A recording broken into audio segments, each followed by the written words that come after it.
Good morning, everybody. Welcome back to the channel. We got a slight rush job here.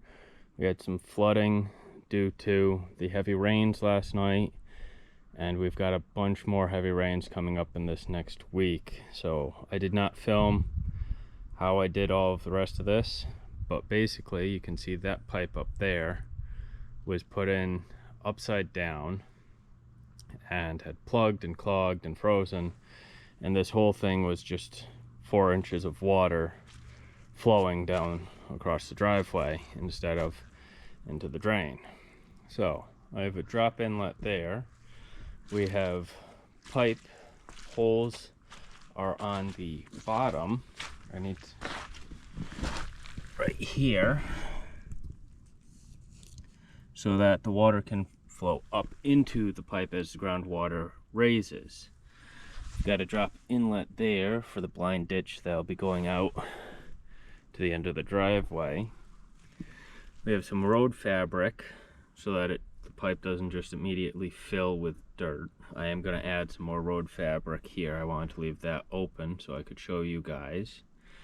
And then we have 2-inch stone tamped in underneath and around the majority of the pipe to help seat it in there and allow the water to flow to the pipe as well as through the stone. That way the pipe will fill up with water. We have water coming in the drop inlet from the blind ditch, which will eventually extend out, the culvert will eventually extend out to the driveway, or the French drain, I'm sorry. And then all of this water will flow into that drop inlet, and then that'll flow out to the ponds. But wanted to show you how I do my French drains. Holes down, and if you put a level on this, it's about 1/4 to 1/2 a bubble canted that way downhill. You don't want it canted by much, just enough to get the water flowing in the direction you want it to.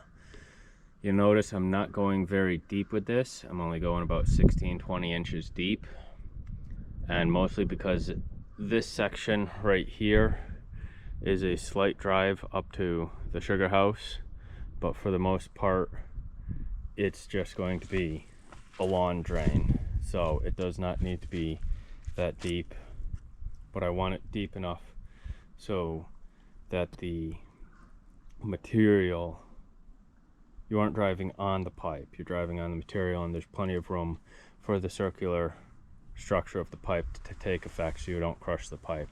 That's what you can see happen partially on this pipe up here. It was a lot shallower. The holes were up instead of down like they should have been, and it filled with mud, filled with water, froze, and was crushed. So not a very effective drain.